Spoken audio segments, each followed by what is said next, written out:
I've been thinking about how to write this down for the past few days. The police said I should document everything while it's still fresh in my mind. And honestly, I need to process what happened. I've been a delivery driver for DoorDash, Uber Eats, and pretty much every other app for about 6 months now. The money's been good enough. I usually clear $800, $1,000 a week if I work the dinner rushes and late nights. Well, I should say I used to work late nights. After what happened on Tuesday, I'm done with delivery work altogether. It started as a pretty normal shift. I'd been doing deliveries since about 4 p.m., mostly the usual stuff. Families ordering dinner, college kids getting burritos, that sort of thing. Around 9:30, I got an order from this Chinese place I deliver from all the time. Good-sized order, too. Several entrees, appetizers, drinks, the works. The tip was showing us $25, which is the kind that makes you actually want to take those out-of-the-way deliveries. The address was for a house out past the mall, in that area where the suburbs start turning into farmland. I know the area, but I don't usually like delivering out there at night. The streetlights are really far apart. Half the houses don't have visible numbers, and your GPS tends to get confused about which side of the street addresses are on. But like I said, $25 tip. The restaurant was busy when I got there. Mr. Chen, the owner, seemed kind of stressed, which wasn't like him. He kept asking me if I was sure I wanted to take this delivery. Said something felt off about the order. Looking back, I wish I'd listened to him. He's been in the business for 30 years. He probably picks up on things the rest of us miss. It took about 15 minutes to drive out there. The whole way, I kept thinking about what Mr. Chen said. The order itself was weird when I thought about it. Who orders 4 different entrees, extra rice, and egg rolls at almost 10 p.m. on a Tuesday? But delivery drivers are good at talking themselves out of suspicion. You kind of have to be, or you'd never take any orders. I found the house eventually, sitting back from the road behind some overgrown trees. It was one of those older ranch-style homes, probably built in the 80s, with a long gravel driveway. 2 cars were parked up near the garage, an older Honda Civic and what looked like a Subaru SUV. Both were covered in dust and pollen, like they hadn't moved in weeks. That should have been my second warning sign. The motion sensor light clicked on as I pulled in, which was a relief. I hate trying to find house numbers in the dark, but as I got out of my car, I noticed all the windows were dark, except for a faint light somewhere in the back of the house. That's not too weird for late night, but something about it made my skin crawl. The house had that feeling of trying too hard to look empty. I grabbed the order from my back seat, walking up the cracked concrete path to the front door. There was a note taped to the door, written on what looked like notebook paper.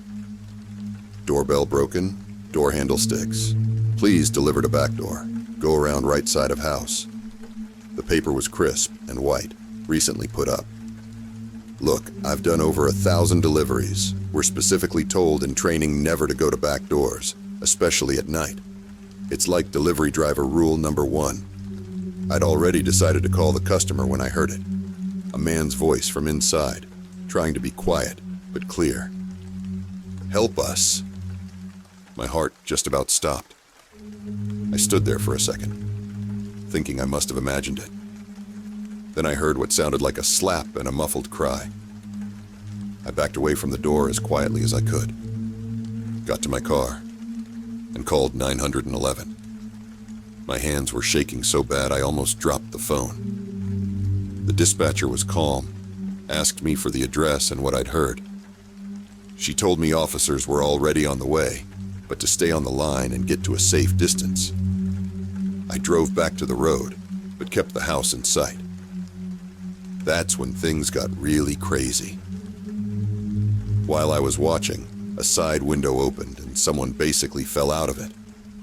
Even in the dim light, I could tell it wasn't a normal way to leave a house. They scrambled up and ran into the woods behind the property. The dispatcher was asking me what was happening when 2 more people burst out the front door.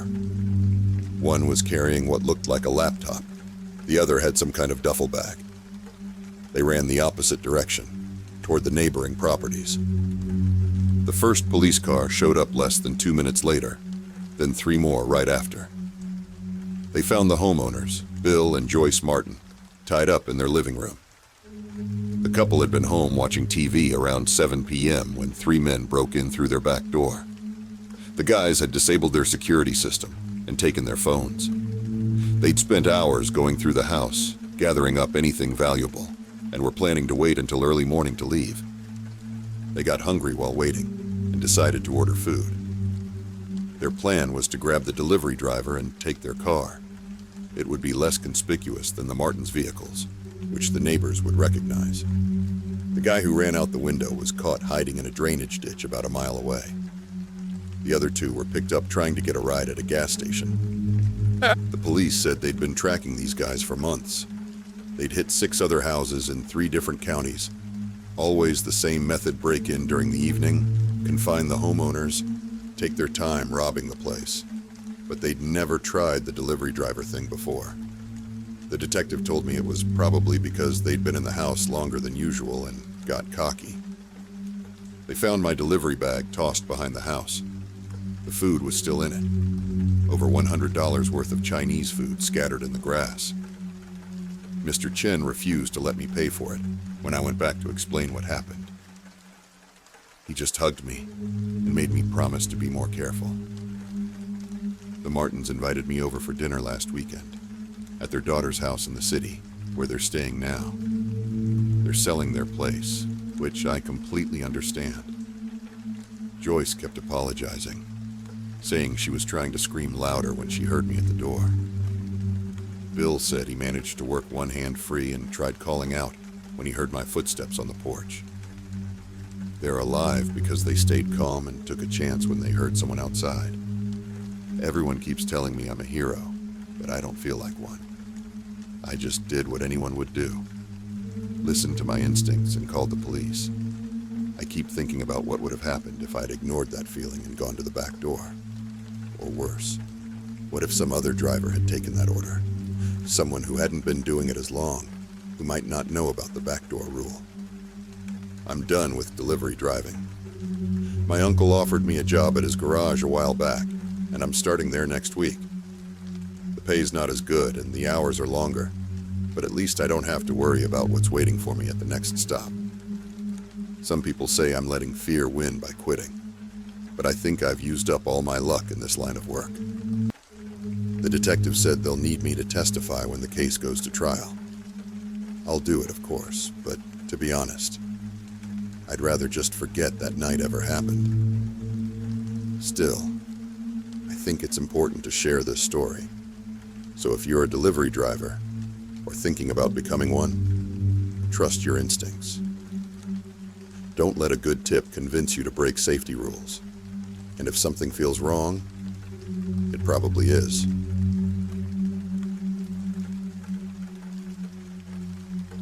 I quit my job at Mario's Pizza last month. Not because of the late hours, the low tips, or even the weird drunk customers. You expect all that delivering pizzas. No. I quit because of what happened at number 42 Miller Road. Looking back, I should have known something was wrong. We all should have.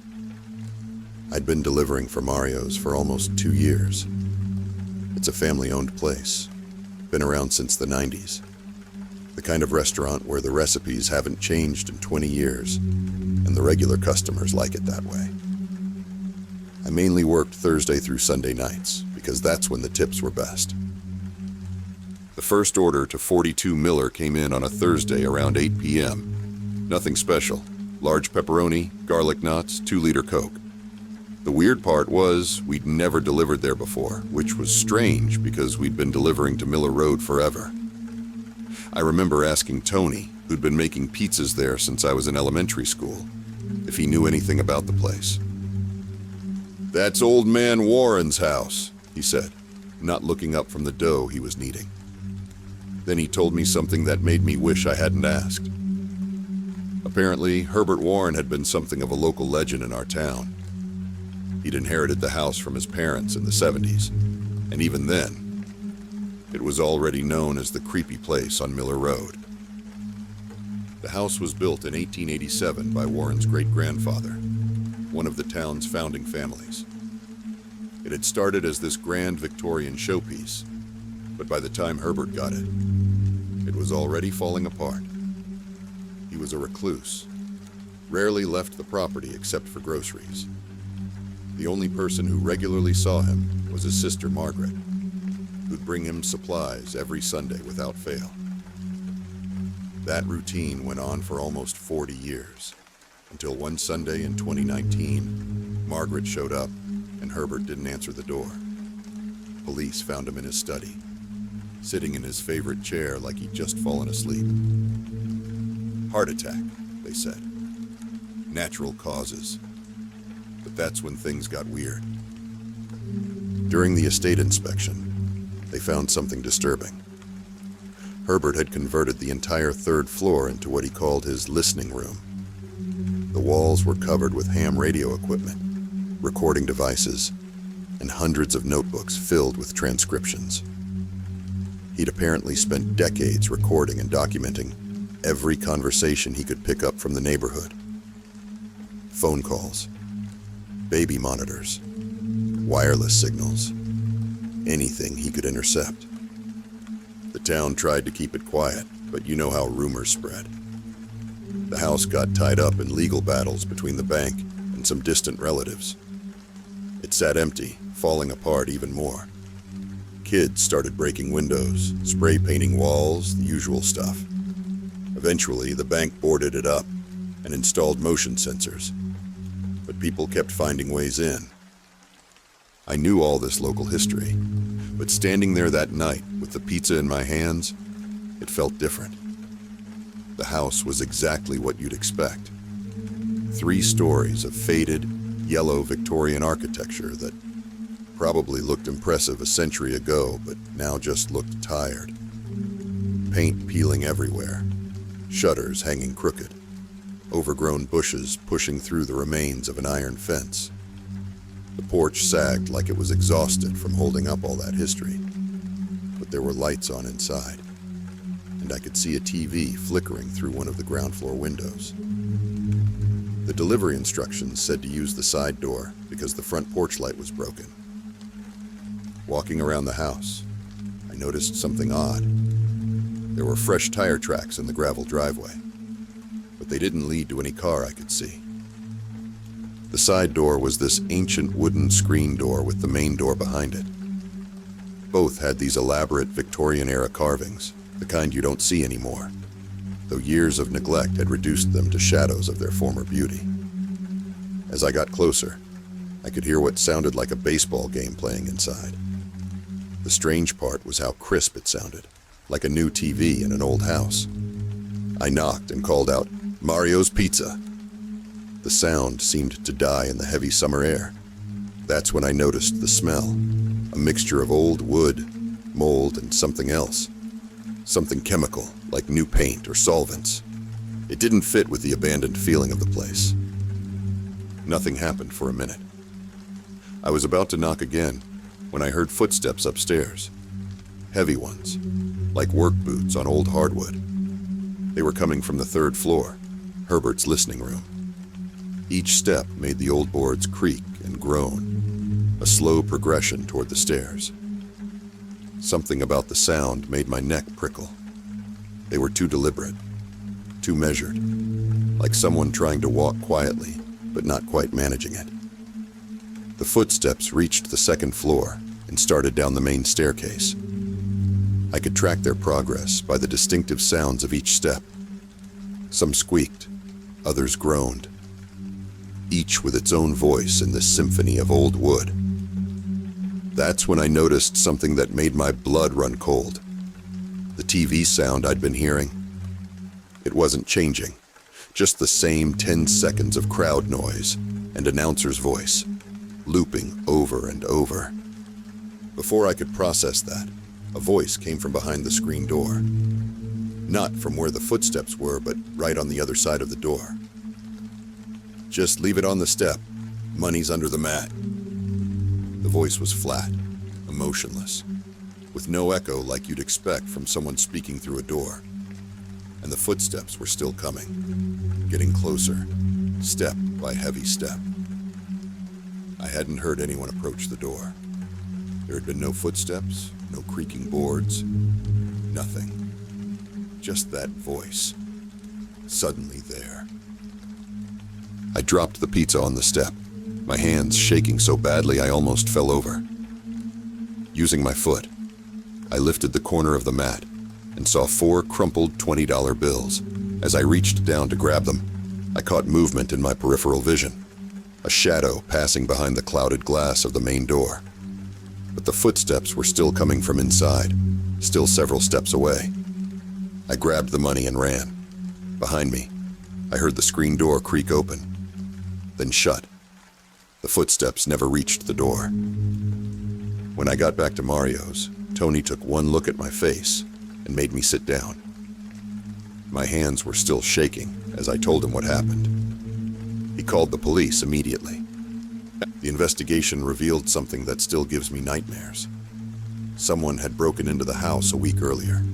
They'd set up an elaborate system of speakers playing TV sounds and rigged lights on timers to make the place look lived in, while they stripped it of copper pipes and anything else valuable. The police figure they were living there while doing it, probably coming and going at night. In the third-floor listening room, they found modern equipment set up right alongside Herbert's old radio gear.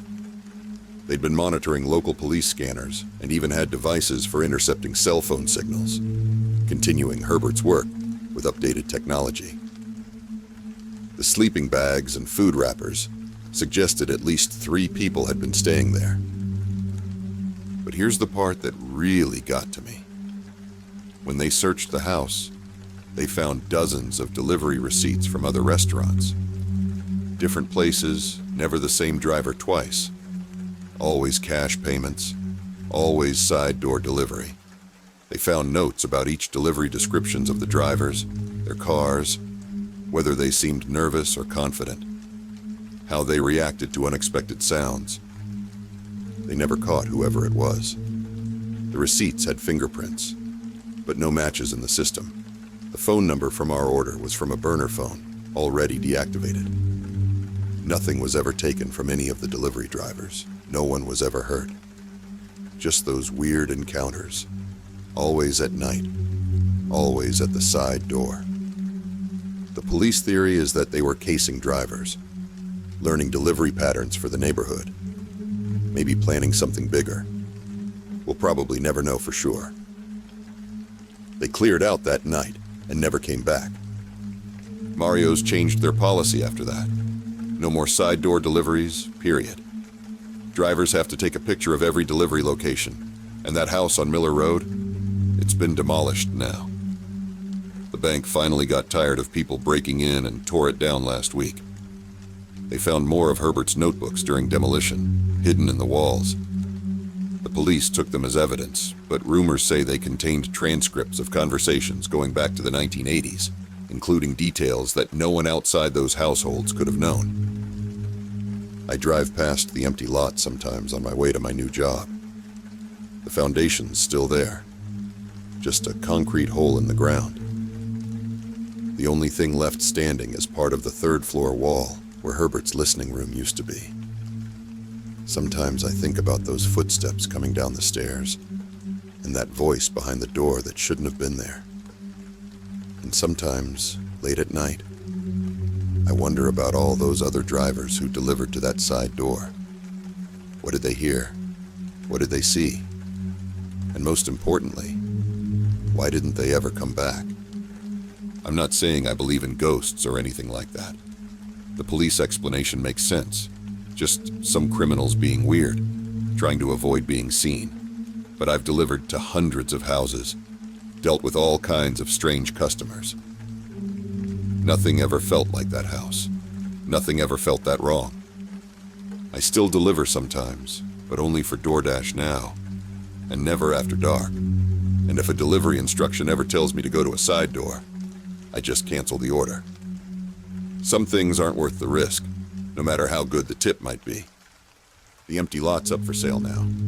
I heard a developer bought it, planning to build new houses. But so far, every construction crew they've hired has quit after a day or two. They say they keep hearing footsteps in the foundation when no one's there. And sometimes, late at night, people driving past say they can hear the faint sound of a baseball game playing, the same few seconds, over and over again. I used to work as an independent courier, mainly doing rush deliveries for law firms and medical offices. The pay was decent, and I liked the flexibility. Picking my own hours, choosing which jobs to take. Most days were pretty routine, dropping off documents, picking up medical samples, that sort of thing. But there's one delivery I can't stop thinking about, even though it's been 6 months since I quit. It started with what seemed like an easy job. A private client needed a package delivered to a house about an hour outside the city. The pay was way above normal, $500 for a single delivery. The listing said it was time-sensitive and needed to be there before sunset. The pickup location was a storage unit facility on the edge of town. Looking back, there were red flags from the start. The client had no profile picture, just went by JM, and their account was only 2 days old. But the payment had already cleared, and I'd done plenty of storage unit pickups before. Usually estate stuff being returned to family members. The storage facility was one of those older places. No keypads or security cameras, just padlocked doors and gravel paths between the rows of units. The manager's office was empty when I arrived, with a sign saying, "Back in 20 minutes," taped to the window. The client's instructions said Unit 23B, and they'd sent me the code for the padlock. Unit 23B was at the very back of the facility, partially hidden behind an overgrown hedge. The lock looked newer than the others, shiny brass against the rusted door. The code worked, but the door stuck when I tried to lift it. I had to really pull to get it open. The unit was mostly empty except for a small package wrapped in brown paper sitting in the middle of the floor. It was maybe the size of a shoebox, but surprisingly heavy when I picked it up. No labels except for a handwritten address on one side. As I turned to leave, something caught my eye. There were scratch marks on the inside of the door, like someone had tried to... I shut that thought down fast. In this job, you learn not to ask questions. The package was sealed, the money was good, and I had a deadline. The delivery address was an old farmhouse way out past the county line. The kind of place where your GPS stops working, and you have to rely on actual road signs. I had to double back twice after missing turns. The sun was already getting low, casting long shadows across the fields of dead corn on either side of the road. The house itself was set back from the road behind a line of oak trees. No cars in the gravel driveway, no lights on inside. Just an old wooden mailbox with faded numbers that matched my delivery address. The porch steps creaked under my feet as I walked up, package tucked under my arm. I knocked on the door. No answer. Knocked again. Louder. Still nothing. I was about to try a third time when I heard footsteps inside. Slow, shuffling steps coming toward the door. A woman's voice, elderly, called out, "Who is it?" "Delivery for JM," I said, checking the package again. "Need a signature?" "Just leave it," the voice said. Something about it seemed off, like it was coming from further away than just behind the door. No signature needed. "I'm sorry, but I have to get a signature. Company policy." This wasn't exactly true, but something was making me uneasy. I wanted some kind of accountability for this delivery. There was a long pause. The shuffling steps moved away from the door, then seemed to come from somewhere else in the house. Then another voice, also elderly but male this time, called from what sounded like upstairs. "Leave it on the porch. The money's already been paid." I felt the hairs on my neck stand up. The voices were similar. Too similar. like the same person trying to sound different. And they had a strange quality, almost like they were being played through speakers. "I really need a signature," I said, louder this time. No response, but I could hear movement inside the house. Footsteps going up and down hallways, doors opening and closing, always just out of sight from any of the windows. The sun was touching the horizon now, painting the dead cornfields blood red. A cold wind had picked up, rustling the oak trees. That's when I noticed something that turned my unease into real fear. There were no power lines running to the house, no phone lines either. Just empty air where utilities should have been. I set the package down on the porch and took out my phone to document the delivery. No signal, of course. As I was taking a picture, I heard a new sound from inside. A mechanical whirring, like old tape players starting up. Then voices began overlapping. Dozens of them, all elderly, all saying different things, but with that same artificial quality. I was already backing away when I heard the first footsteps on the porch steps behind me. I turned around. Nothing there. But the footsteps continued. Invisible feet on creaking wood, coming up onto the porch. The package sat there between me and the door, its brown paper now looking uncomfortably like old, dried skin. I ran, gravel crunching under my feet, breath coming in gasps all the way to my car. As I fumbled with my keys, I looked back. The package was gone from the porch. The door was still closed, and in every window of the house, I could see pale shapes moving back and forth, like old people pacing in a nursing home. I broke every speed limit getting back to the main road. My phone started working again as soon as I crossed the county line. I had a new message from the client. "Delivery confirmed. Thank you for your service." The next day, I drove back out there in daylight. I had to know. The house was there, but different. Clearly abandoned for years, with broken windows and a partially collapsed roof. No footprints in the dust on the porch, except my own from the day before. The local library had some information about the place. It used to be a small private nursing home called Sunset Meadows, closed down in the 90s after multiple complaints about elder abuse. The owner was never charged, just disappeared one day. I reported everything to the police. They searched the storage unit, but found nothing except some old audio equipment, tape recorders, speakers, and miles of wire. The unit had been rented with a stolen credit card.